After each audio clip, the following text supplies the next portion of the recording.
are ready for the film. On about 40% of land on Earth, rainfall is highly unpredictable. Where and when crops and pasture will be able to grow can change from one year to the next. Food production systems that depend on predictability struggle to control these natural environments, even with costly investments. This option was never truly sustainable, and with global climate change is meeting its limits.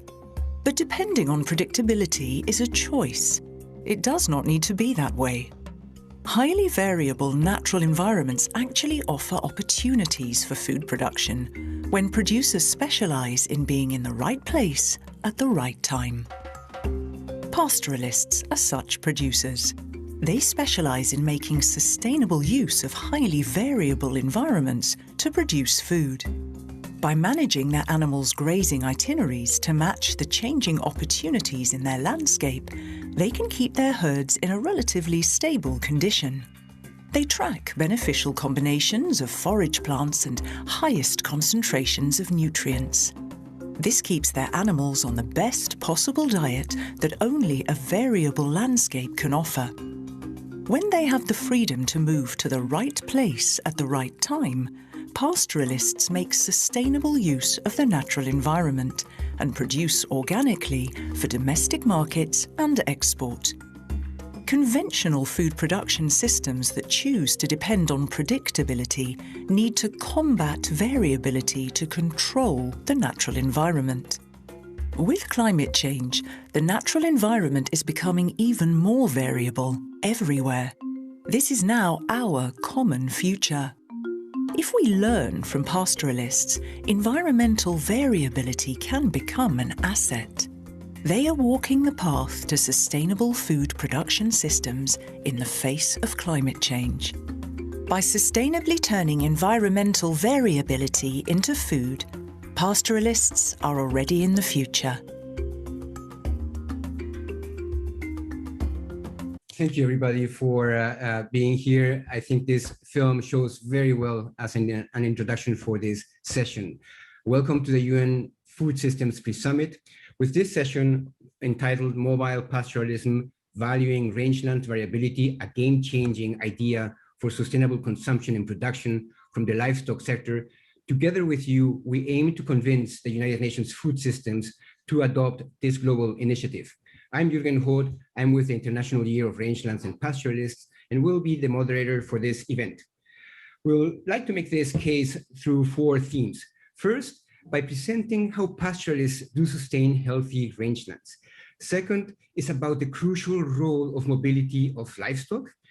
Thirdly, the theme will be on food consumption and production and the importance of our choices as consumers. And last, we will show policies and initiatives that support mobile pastoralism. We will have 3 presenters per theme. And as we proceed with the presentations, we will place in the chat the bios of each of the speakers. At any time, please feel free to also use the chat to pose your questions, which the speakers will be addressing in writing. Towards the end, we will highlight some of your key questions, and we will carry out a poll to inform the UN Food Systems Summit about your thoughts on mobile pastoralism, followed by a beautiful video on pastoralists in Italy. Fine, we now open the first theme on pastoralists and healthy rangelands with a presentation by Carlos Martorell, professor at the National Autonomous University of Mexico. Through this film, go ahead, please.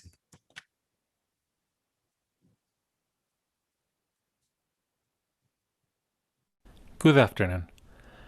Rangelands are grasslands and other systems such as shrublands that can be used to raise livestock.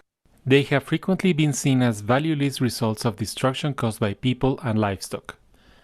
However, this seemingly barren site harbors at least 600 plant species. It is a hotspot within a hotspot, the World Heritage Tehuacan Biosphere Reserve in Mexico. In a tiny 10 by 10 centimeters square, up to 25 plant species can grow. This is a world record. In fact, the only system other than tropical rainforests that holds plant diversity records is rangelands. In Brazil, the tiny Campo Rupestre grasslands harbor nearly 20% of the country's plant diversity. The rangelands of the Cape region are the most diverse ecosystem outside of the tropics. These examples are the tip of the iceberg.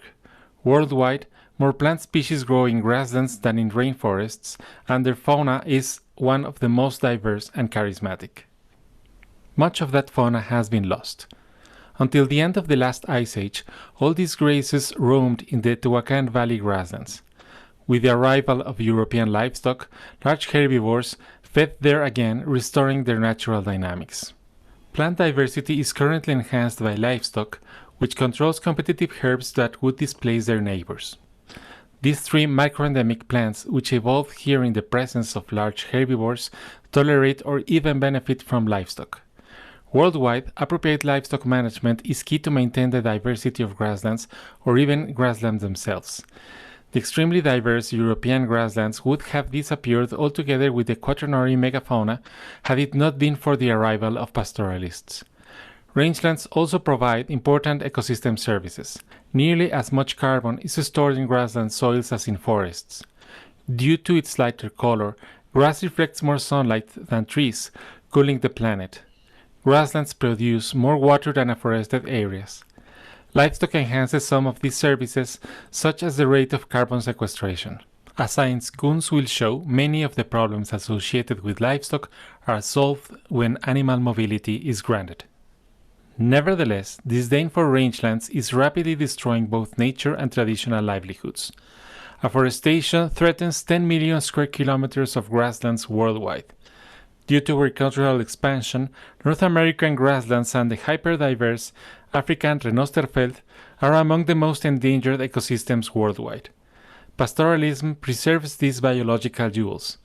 It is just as irrational to fell a forest to bring in artificial pasture and cattle as it is to expel livestock from these diverse rangelands and plant artificial forests. Thank you for your attention. Thank you, Carlos, for that amazing presentation. And now we follow with Fiona Flinton, Senior Researcher at the International Land Coalition Rangelands Initiative, ILRI, who will present the recently launched Global Rangeland Atlas. Fiona, your turn.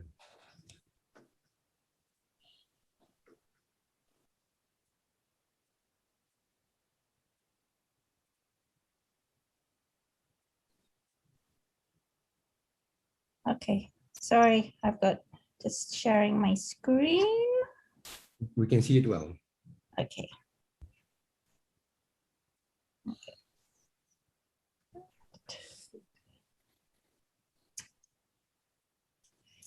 So the recently launched Rangeland Atlas highlights the need for mobility as part of the pastoral system and in order to keep rangelands healthy. The Atlas was launched to begin filling in the significant data gaps that were highlighted in the UNEP report, Rangelands, a Case of Benign Neglect. The Atlas developed from the combination of large data sets layered on a base map of rangeland biomes as defined by WWF. And you can see this base map here in the screen here. It is a starting point from which to dig deeper in order to understand the current status of rangelands, trends occurring, and forecasts being predicted. Not least, the Atlas has been able to confirm that, broadly speaking, rangelands cover 54% of the world's terrestrial surface. The Atlas not only brings big data together, but it's also provided a space for local voices to come forward through local case studies accompanying each map on different themes, and short films from local protagonists telling their stories, whether from Spain, Tunisia, Tanzania, Italy, or other. The Atlas is the first step in developing a global rangelands data platform that we hope will help to fill in some of the data gaps highlighted by the other speakers today. The data platform will both bring together data that already exists and source new data through remote sensing or other, including, ultimately, crowdsourcing. We anticipate it will be a multi-stakeholder initiative serving different needs and priorities. It will be a key source of data as we move forward to the International Year of Rangelands and Pastoralists. The platform is still under design But in the meantime, please visit the Atlas website at this address here. Thank you. Thank you very much, Fiona. And I apologize, I jumped over the presentation of Antonio Rota with International Fund for Agricultural Development, that will be followed by Jonathan Davis from the IUCN. Antonio, please go ahead. Well, okay. A very good day to all of you, and welcome to this event.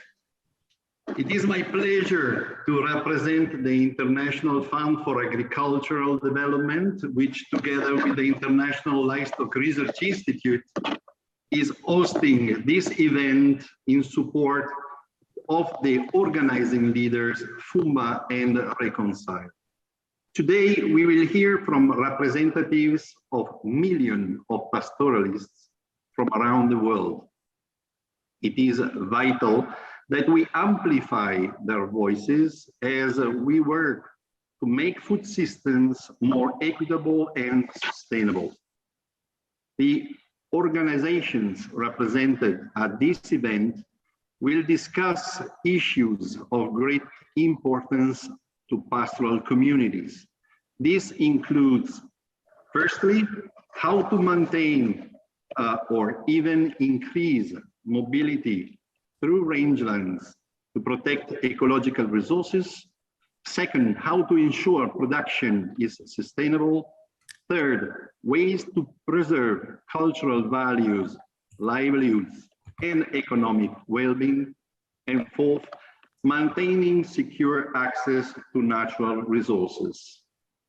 Ladies and gentlemen, as you know, we are working with all our might to have pastoralists recognized as stewards of rangeland ecosystems and to declare 2026 as the International Year of Rangelands and Pastoralists.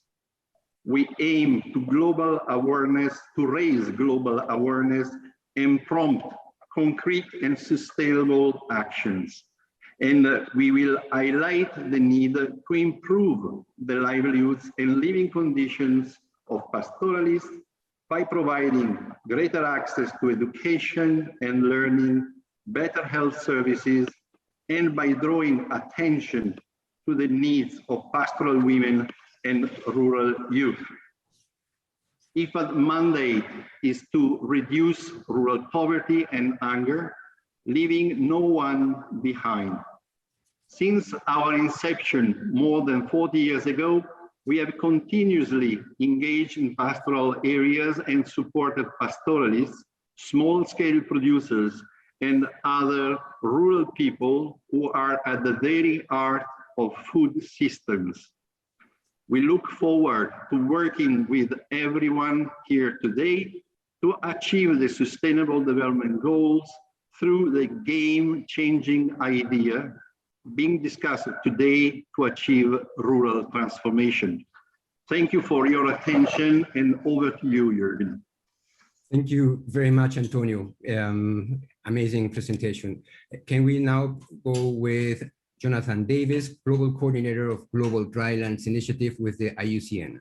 Please, Jonathan, go ahead. Thank you, Jürgen. Hello, everybody. It's a pleasure to speak today also on behalf of IUCN, the International Union for Conservation of Nature. And IUCN is a union of state and non-state actors working on conservation and the transition to sustainable development. And as a result, we have a very keen interest in rangelands and grasslands. Thanks to the recently published atlas that Fiona just mentioned, we now know that these lands occupy more than half of all the land on Earth. They support the livelihoods of millions of pastoralists, while at the same time they provide habitat for an amazing array of biodiversity. In fact, the ecosystem services of rangelands benefit billions of people, including providing clean water, climate change mitigation, and the supply of high quality animal protein. In fact, in most food insecure and nutrient deficit countries, the majority of protein is supplied by livestock from the rangelands. The producers of this livestock and the stewards of these valuable lands are, of course, pastoralists.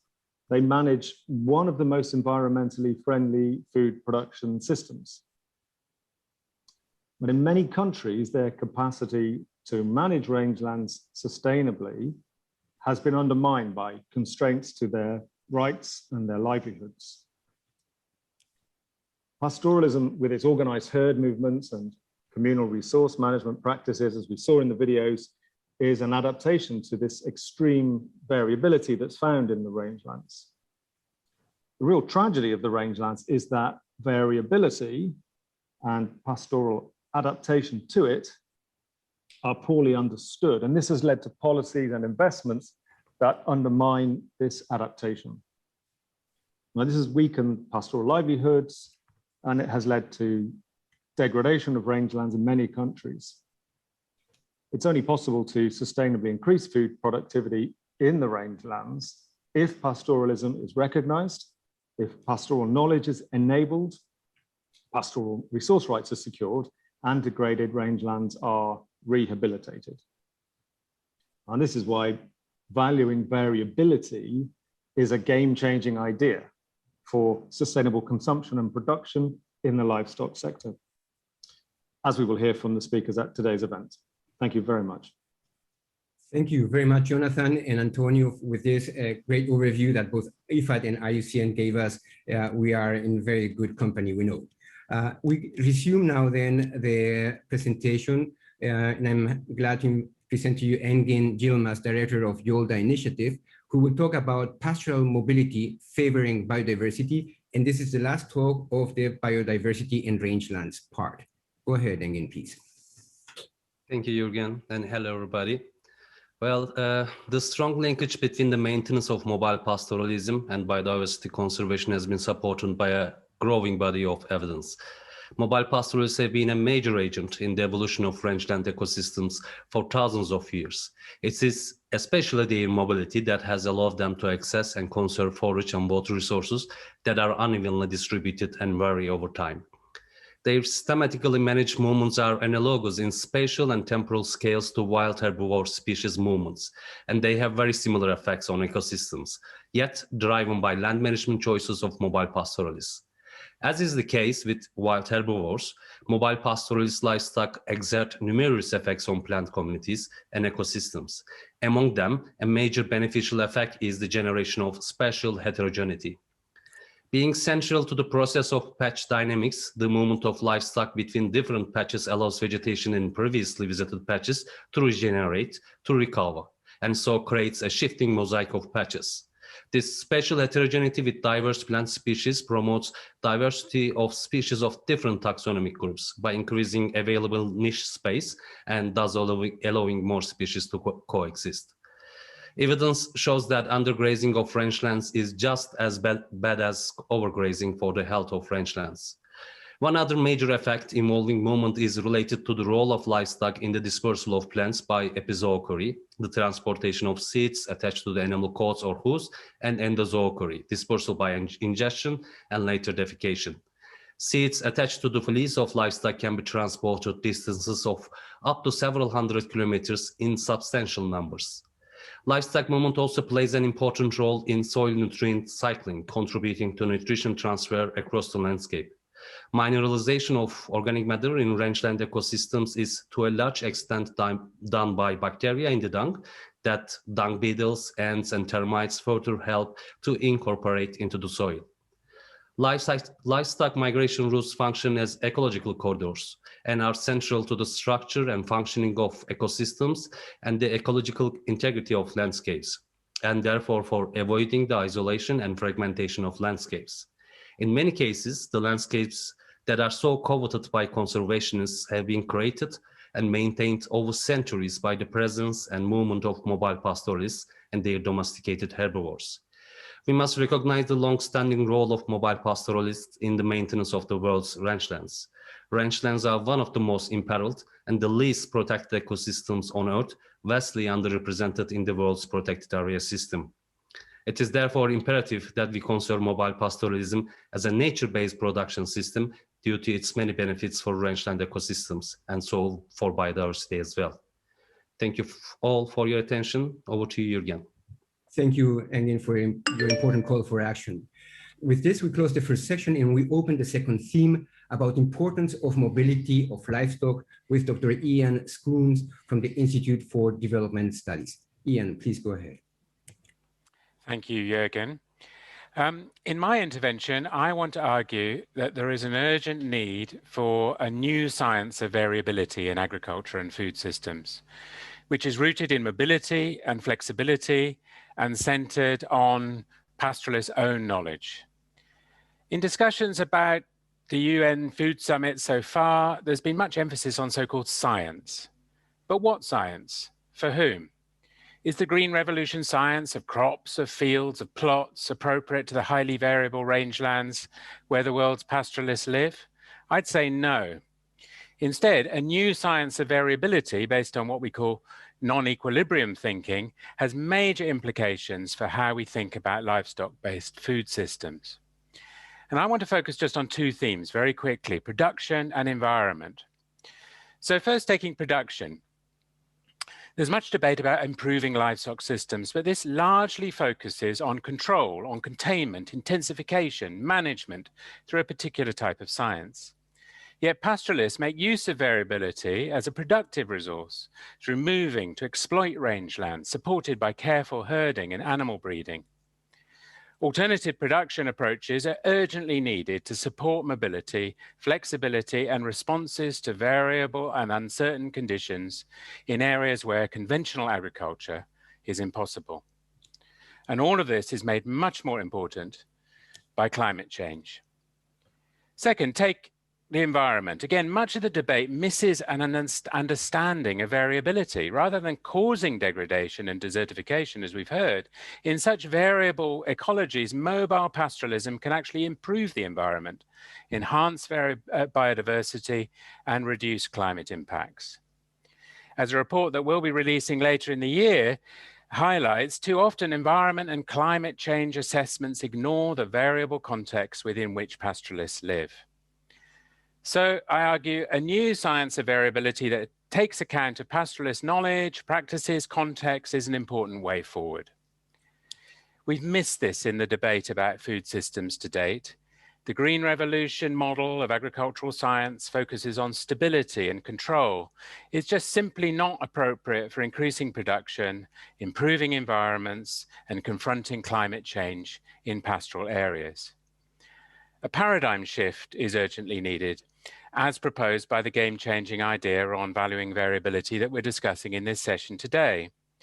And importantly, through this, we can learn a lot from mobile pastoralists themselves, making a living around the world, often in very harsh settings, whether in the steppes of Mongolia or the drylands of East Africa, which we'll hear about in a second. Thanks. Many thanks, Ian. Many thanks for the invitation to think differently to make the difference. Next, we have Ken Otieno, Director of Resource Conflict Institute, Reconcile, who will talk about participatory rangeland management in Kenya and Tanzania. Ken, over to you. Thank you, Jürgen, and thanks, Ian, for bringing that context. Mine is to give an experience of the application of what I would call a tool that has been used and as an upscale from Ethiopia to Kenya and Tanzania. And this is the participatory rangelands management.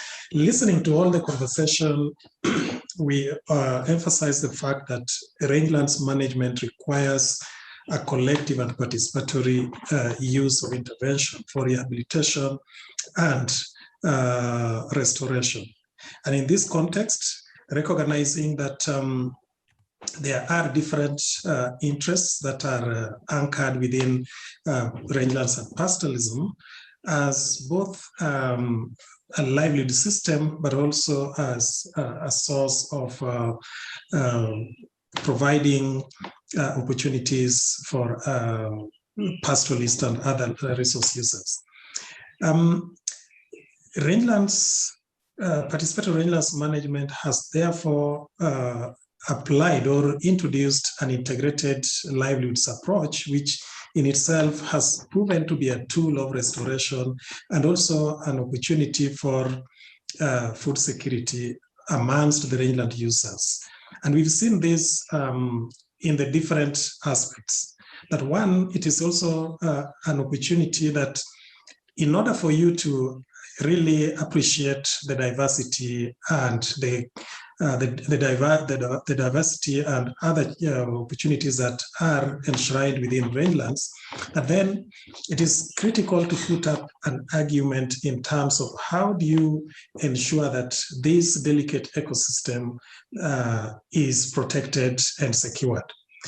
And the answer to that, as we've gotten from the application or the implementation of rangelands, the participatory rangelands management process, is that it is possible to use this as a tool for restoring rangelands and protecting critical rangeland resources.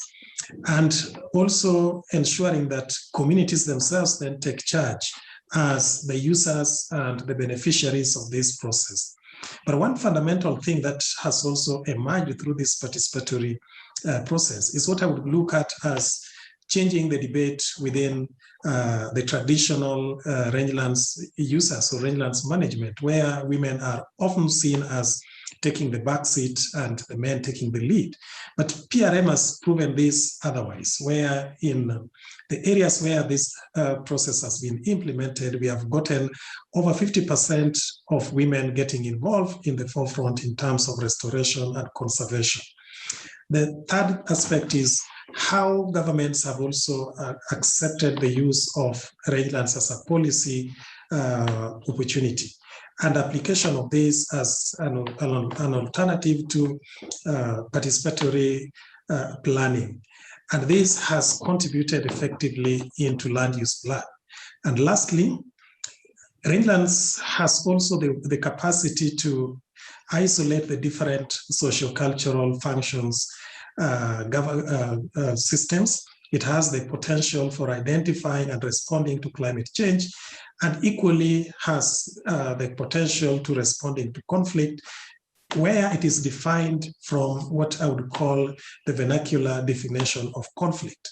And this has made this tool be not only an opportunity or a tool that is grounded on the traditional understanding and the local level concepts, but also as an important thing that can also be called a collaborative management tool. And therefore, PRM aligns and has the potential of contributing significantly to the UN food security system and the game changer ideas, building blocks from the community level food system to the global policy agenda for ecosystem restoration. Thank you very much. Thank you very much, Ken. And now to wrap the session where we bring knowledge and the practice together, I have the pleasure to introduce to you Dr. Hijaba Ikambai, Director of the Environment and Development Association, JASIL, who will talk on pastoralism and the strength of local knowledge in Mongolia. Dr. Hijaba, go ahead, please.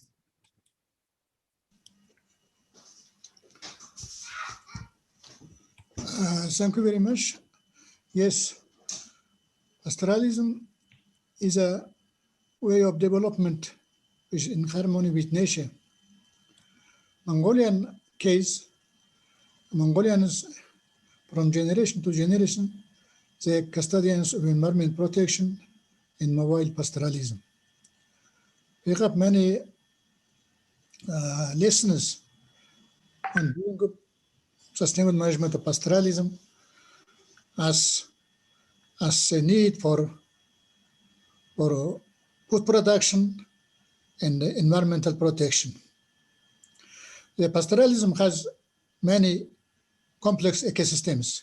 This game-changing as variability of climate, variability of vegetation. And there are not only variability of climate or changes or such as, but there are also many stakeholders dealing with managing of pastoralism, rangelands. There are pastoralists, nomadic herders, their communities, and there are other neighboring herders, outside herders, incoming herders from other places because they had climate conditions, as well as many other organizations like mining companies, like environmental conservation activities, like hunting or forestry, or other many economic development and infrastructure projects that all together contributed to sustainable management of rangelands. In Mongolian case, the pastoralism is the management of rangelands by herders. Now we are initiating the participatory management of rangelands with involving local herders communities as custodians of pasture management.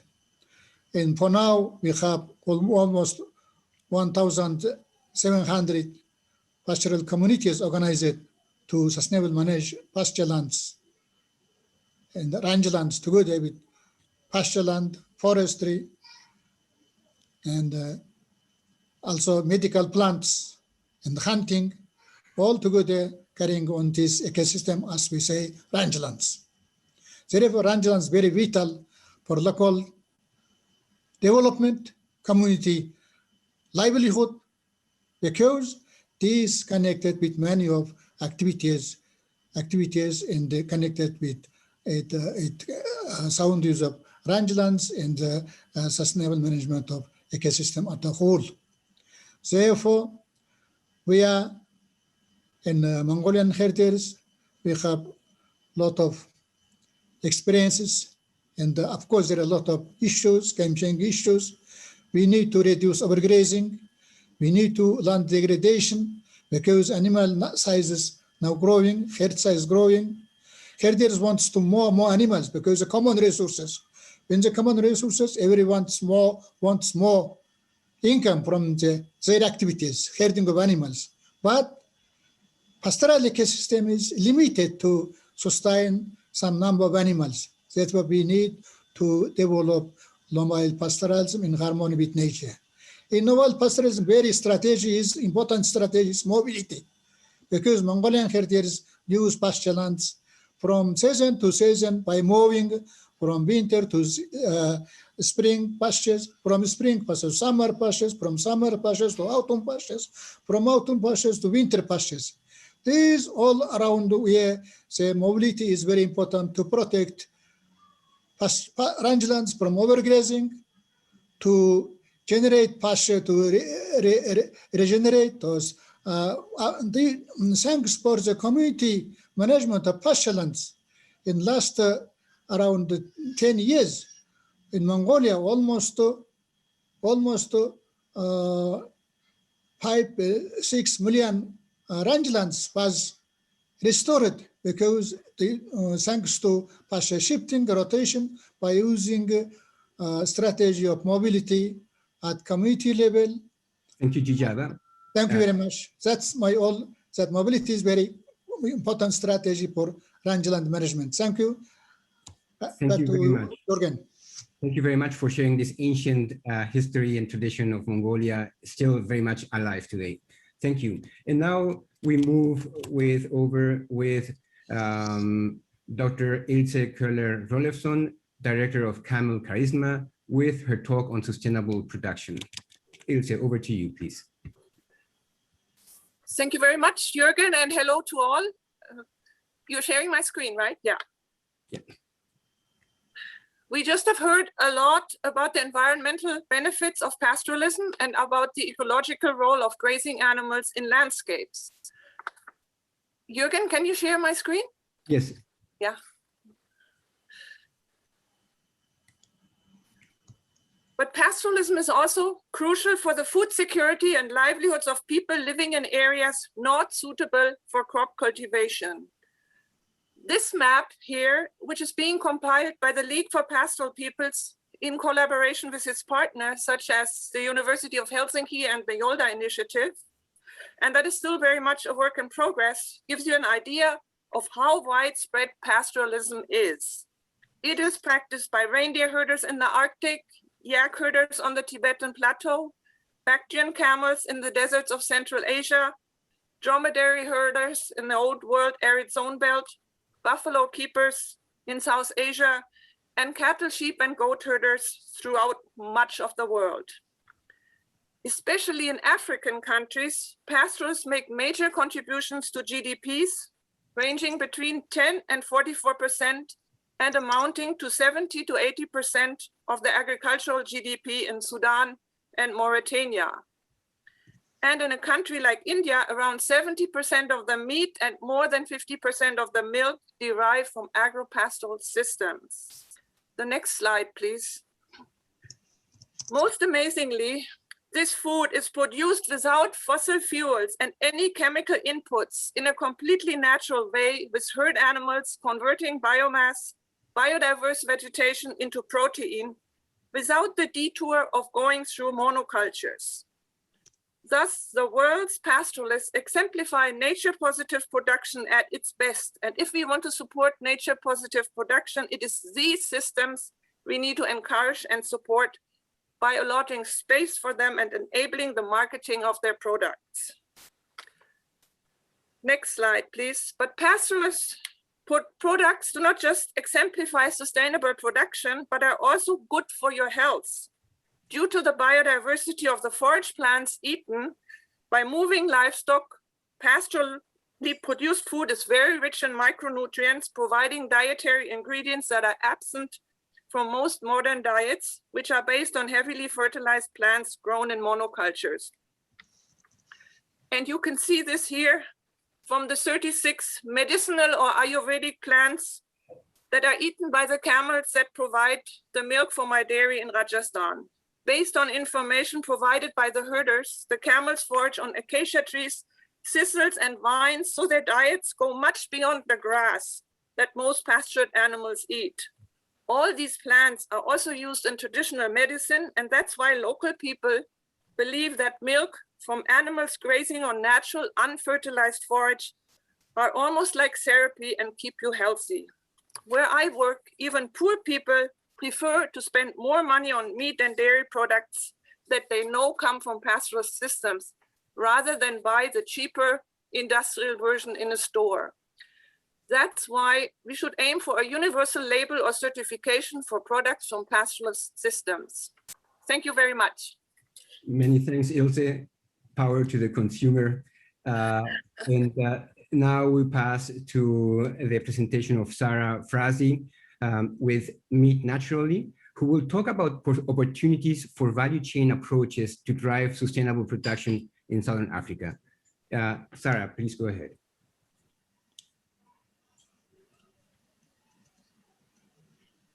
Sorry, Sarah, you have to unmute.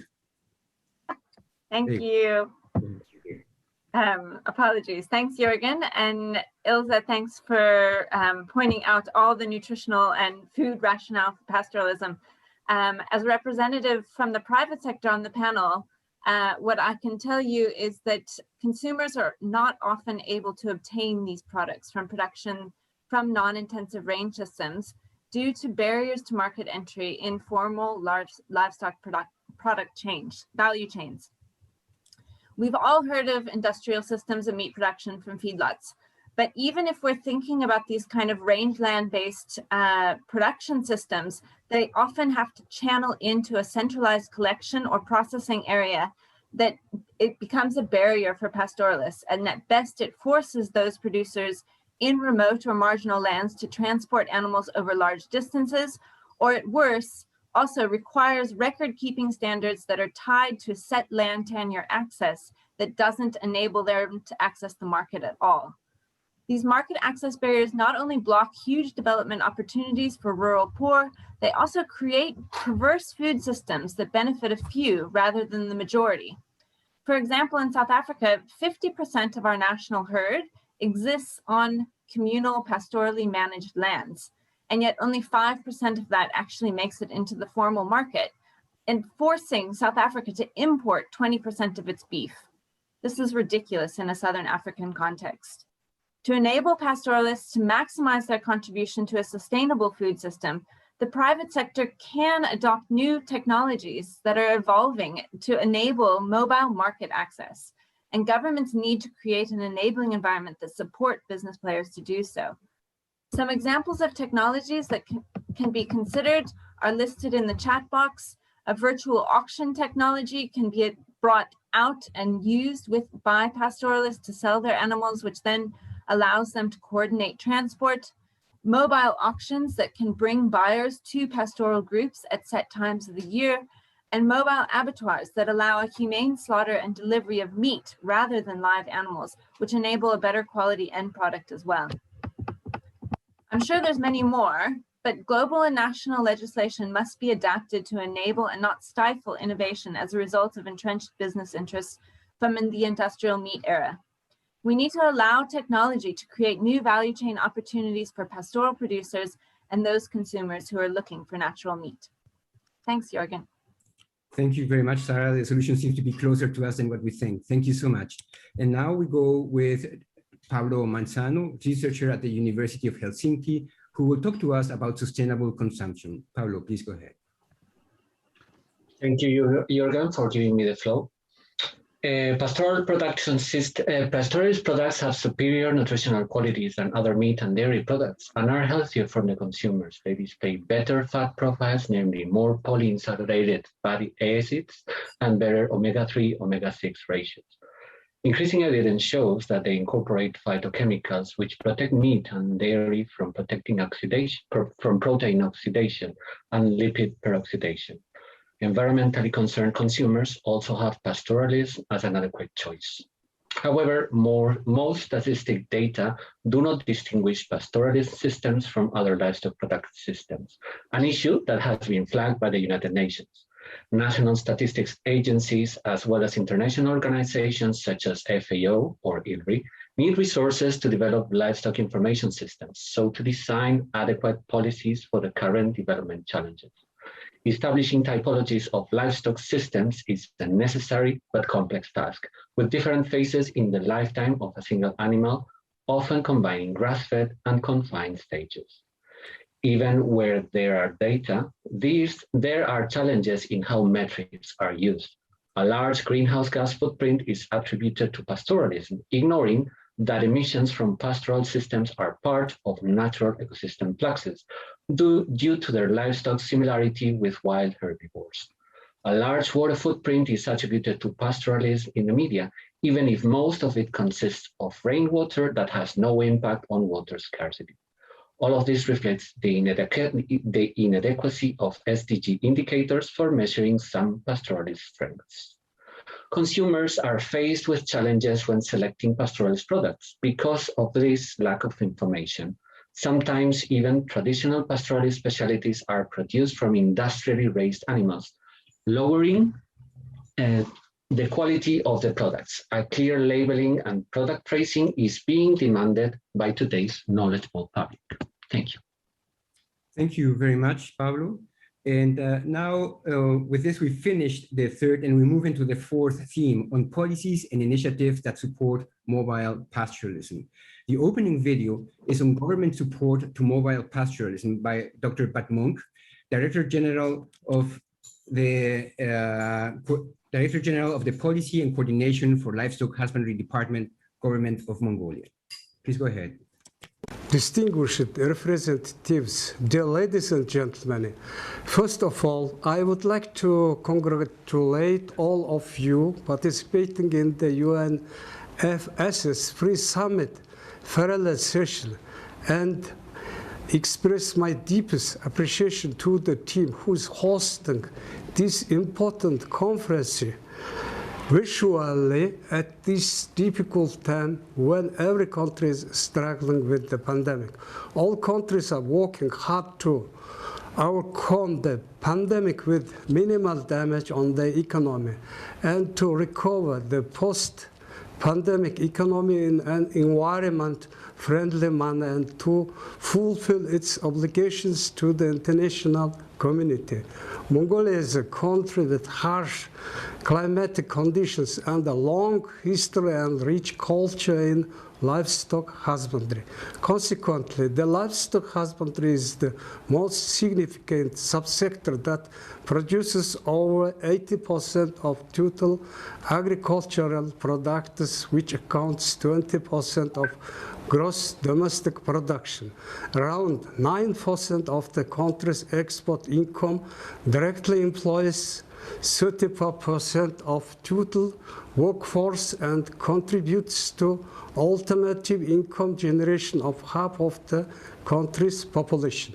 The government of Mongolia's long-term development policy of preserving traditional nomadic heritage, ecologically friendly, sustainable and organic animal husbandry, and are promoting nomadic animal heritage to the world is reflected to its national programs and government policy purpose.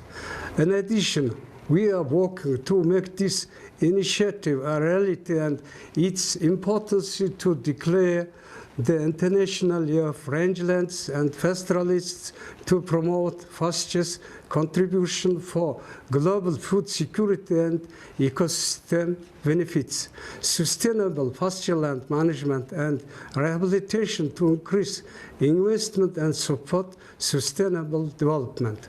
Currently, rangeland degradation has become a crucial environmental issue in Mongolia, with the area of degraded rangelands increasing owing to socio-economic and climate change occurring throughout the country. An International Year of Rangelands and Pastoralists can provide the impetus and momentum necessary for a worldwide understanding of the importance of these lands to global food security and environmental services. Also can enhance government's awareness and capacities to deliver on the Sustainable Development Goals and other global development and environmental goals in such marginal areas. Therefore, I urge you to support and cooperate with our country's initiative. Thank you for your attention and cooperation. Thank you, Dr. Blanco. And now it's turn for a Spanish example of mobile pastoralism by Concha Salguero, coordinator of projects with Transhumancia y Naturaleza. Concha, over to you, please. Your microphone is off, Concha. Transhuman is the pastoral system that consists of the annual return movement of shepherds and livestock between lowland plains in the winter and mountains in the summer, in search of available pastures following the natural season cycle of vegetation, growth, and grazing.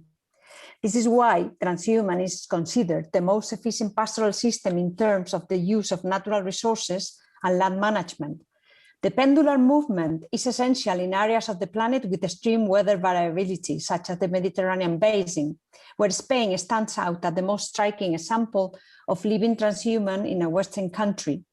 It's 500 kilometers of transhuman routes of drovers roads are ecological corridors along which millions of seeds and insects are carried out, dispersed by the livestock. These motorways of life interconnect valuable habitats, thus preventing their isolation and fragmentation.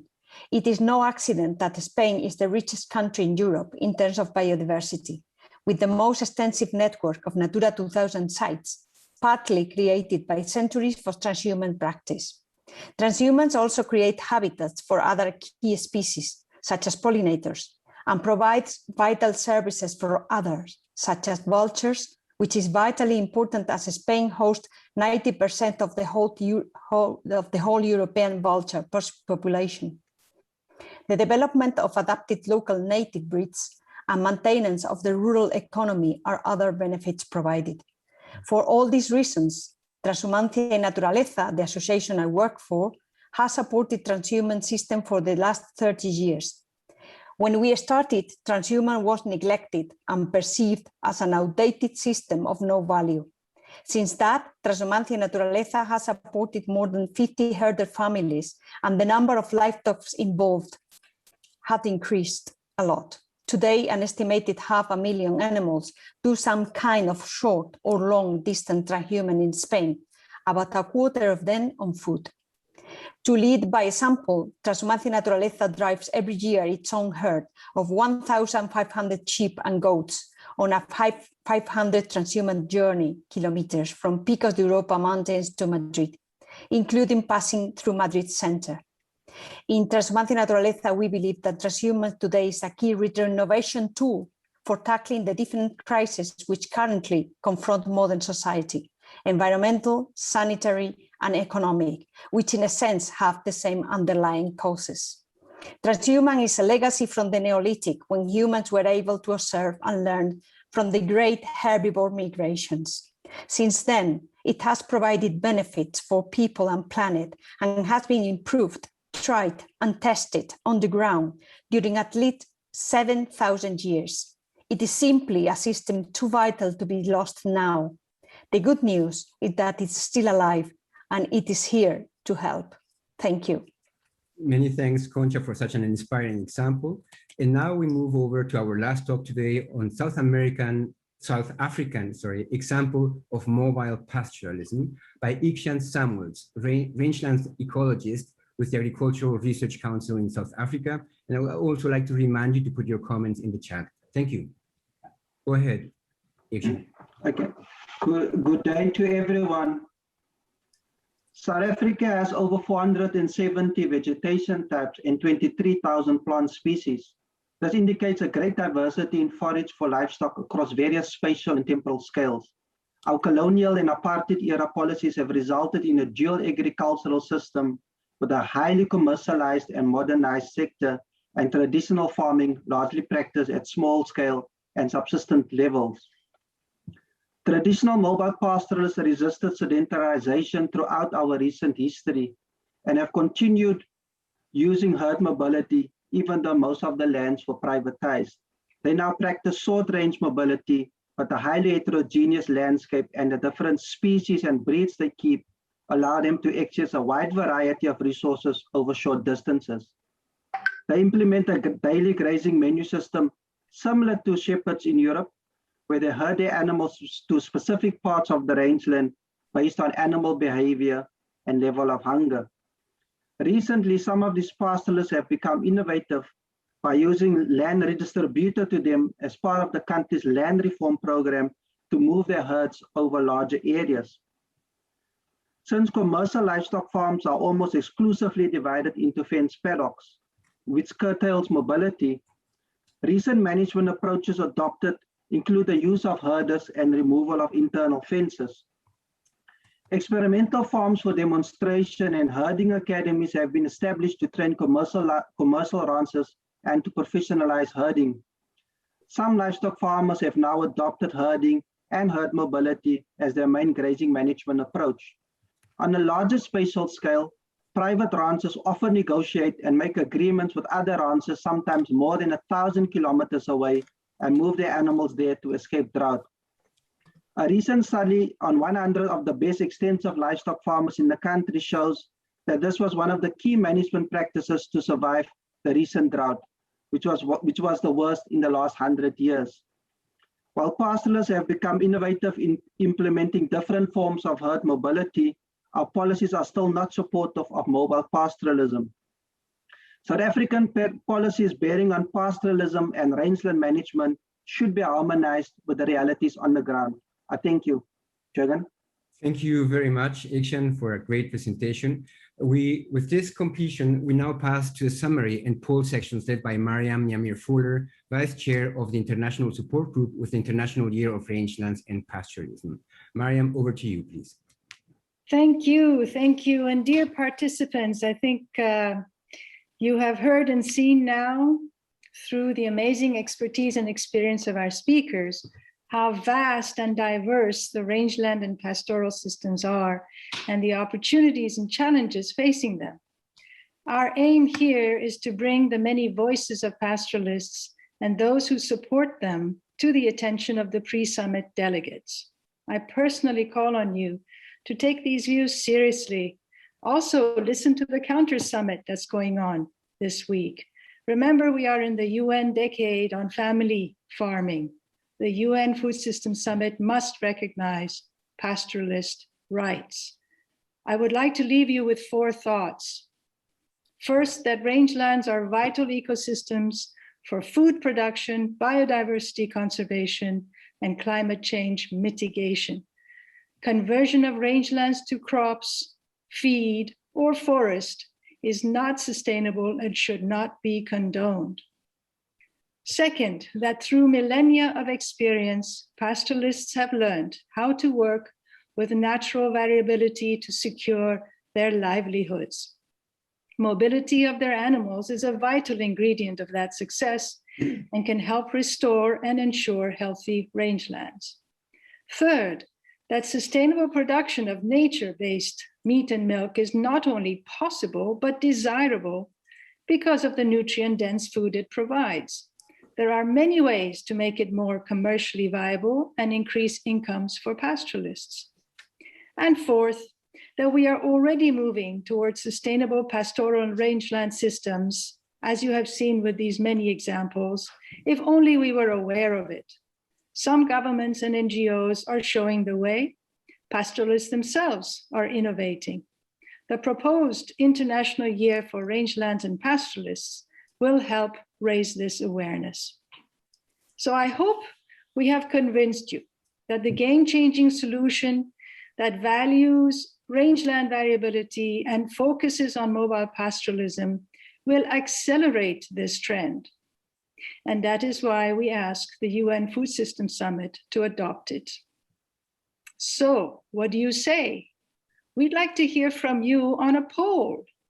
El Shadei, let's have this poll right now and see how you would answer to it. The poll says, I agree, the game-changing solution on valuing rangeland variability, a global initiative for mobile pastoralism, should be adopted. Do you say yes or do you say no? We'll give you a few minutes. Type in your answers, please. It'll be great to hear from everybody.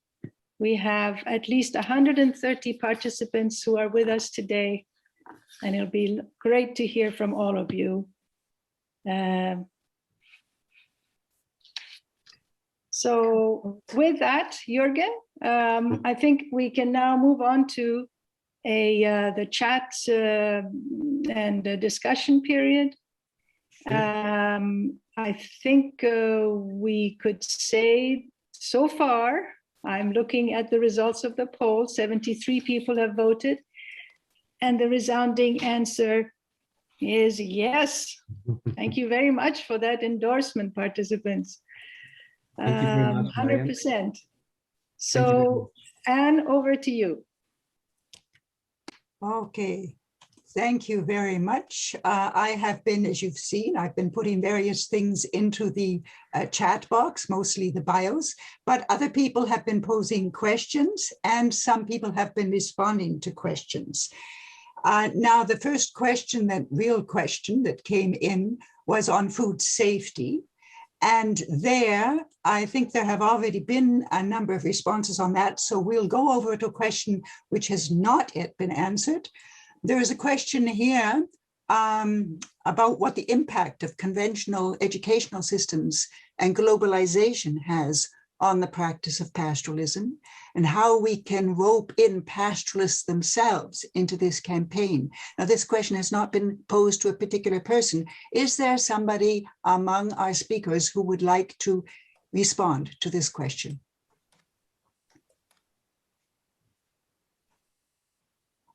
I cannot see you all, so I'll have to, and there's no hand up. Who would like to respond to this question about education, conventional education, and how that influences the practice of pastoralism? I cannot find the hand, but I could answer to that. Okay, then go ahead and answer it. Yes, I think the issue about education is very relevant because it guarantees the future of pastoralism in a sense by providing complementary livelihoods, but it really depends on how education is delivered. And I would say conventional education that implies sedentarization of pastoralists has been one of the major distracting forces of mobile pastoralism, the most sustainable way of livestock keeping. So in that sense, I think we have to learn a lot still from some successful experiences, for example, in Iran or even in Kenya, but that probably we would need to expand. There is successful experiences of mobile schools in those countries, but I think it is time to reflect on expanding that to secondary education, because this is when we will start to produce professionals like doctors, like lawyers, and other types of professionals that do have a mobile life and that can accompany mobile communities. And as we know, mobility is an absolutely key part of the sustainability element of pastoralism. Okay, thank you very much for responding to that question. We have a couple more questions coming in, or they're actually more like comments. There's, for example, the latest comment that came in was one big issue in Mexico is the loss of valuable genetic resources of native rangelands due to overgrazing. So that is a comment from Mexico. We have, first of all, we'll get the response from that. And then I see there is a hand up from Ben Jackson. But first of all, let's get the response about the loss of valuable genetic resources due to overgrazing. Who would like to respond to that one? Perhaps Jürgen yourself. Well, based on the experience that Carlos showed us at the beginning, it depends on the system. A grassland system without grazing is a doomed system. Grazing and grasslands are one. And here is the evidence now, the scientific evidence, not only in Mexico, but worldwide. The idea is how much is too much and how much is too little. And that's where science and traditional knowledge comes to important. Okay, thank you for that. Now we have Ben Jackson has put up his hand. Now we'll have to unmute him. Can you do that? Who's handling the unmuting? Because I can't find, let's see now. I'm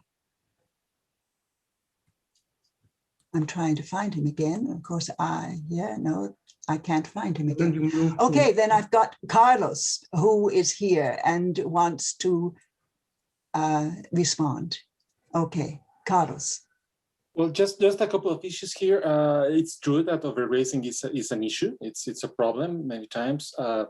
It may arise from restricting the pastoralist movements, of course, but it has many causes.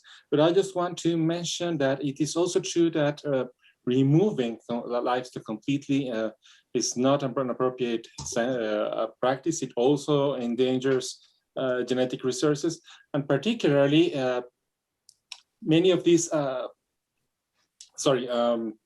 genetic resources may also include livestock.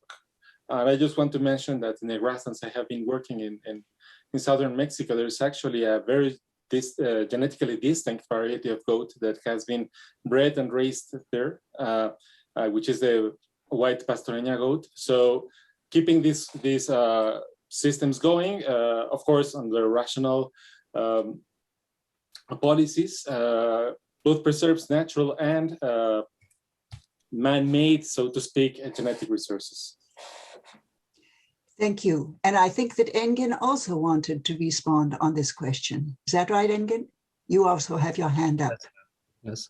So when the traditional capability of mobile pastoralists to develop sustainable solutions cannot cope with externally imposed changes, such as land appropriation, they either abandon the practice completely or diversify and differentiate their management system, which can lead to the development of responses that in some cases may create conflict with wildlife and biodiversity, which is the case also with overgrazing.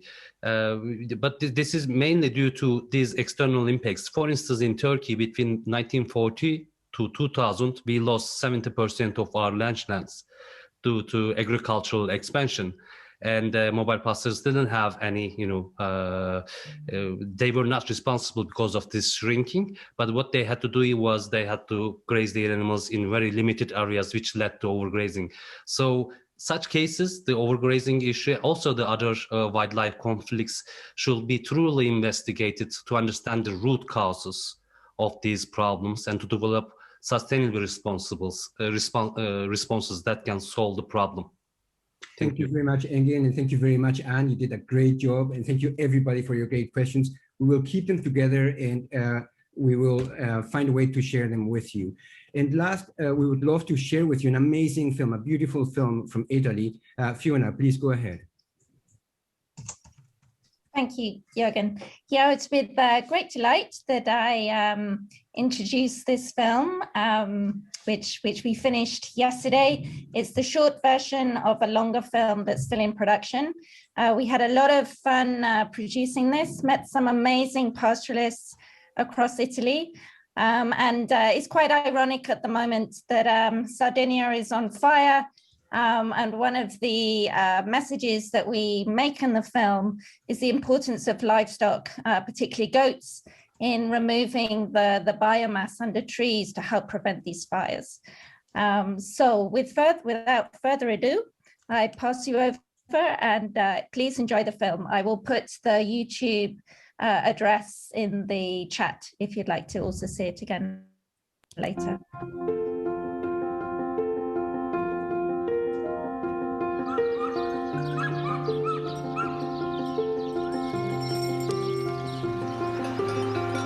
Pastoralism is a sustainable food system that benefits nature and wildlife by maintaining ecosystem services like carbon sequestration, water infiltration, and biodiversity through rotational grazing, and such as removal of ground vegetation under trees to prevent fires.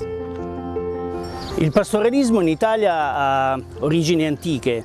Possiamo dire che interi ecosistemi si sono evoluti insieme alla pratica della zootecnia estensiva. Ci sono importanti ecosistemi e habitat presenti anche nella direttiva comunitaria per la tutela degli habitat, che dipendono direttamente dal mantenimento delle pratiche zootecniche estensive. Pastoralism in Italy directly employs hundreds of thousands of people while supporting the livelihoods of millions of others involved in transport, markets, wool, meat, or the hospitality sector.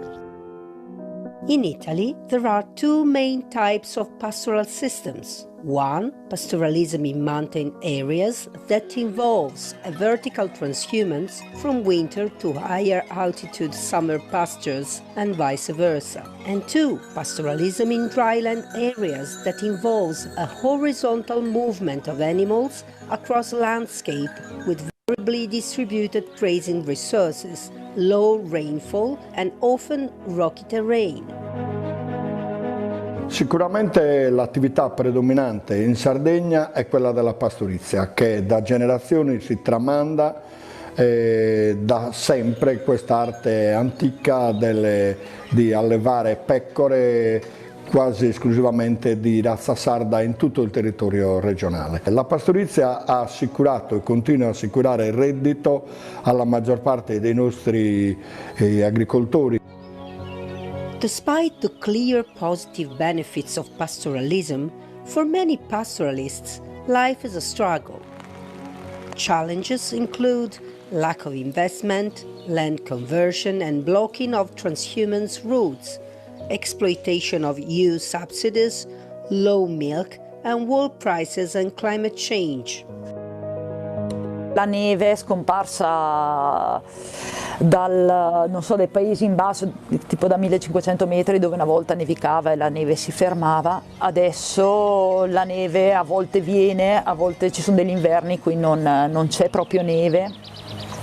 E quindi questa cosa secondo me influisce anche sull'erba dei pascoli, perché si vedono delle piante, delle erbe proprio che prima non c'erano, o anche degli insetti, anche delle zanzare. Mai visto una zanzara a 1650 metri, invece negli ultimi 4-5 anni arrivano anche le zanzare. Greater investments are needed in pastoralism together with mobilization and capacity building along livestock value chains. In Sardinia, the Cooperativa Pastori Dorgali has played a key role in the development of the local economy, and its recently built factory produces 500,000 kilograms of pecorino per year and another 500,000 of other types, sold through 3,000 outlets.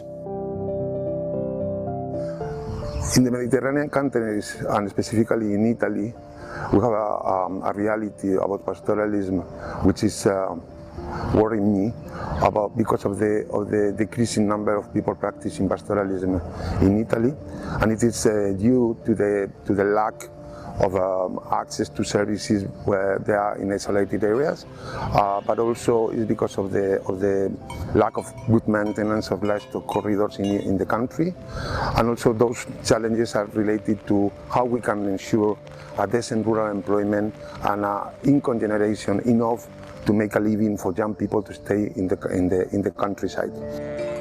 Pastoralism in Italy is a sustainable food system with multiple benefits for economies, society, and the environment. Despite the challenges, pastoralists remain optimistic for the future, including a significant number of young people following in the footsteps of their parents and grandparents and coming into pastoralism with new ideas and energies. Also wir sind hier 3 Frauen, 3 Mädels auf dem Hof, beziehungsweise meine Eltern haben nur Mädchen bekommen und deswegen war eigentlich auch schon früh für mich klar, dass obwohl ich ein Mädchen bin, ich hier trotzdem weiterarbeiten möchte oder den Hof weiterführen möchte und sozusagen das Erbe von meinem Papa weiterbringen möchte. Und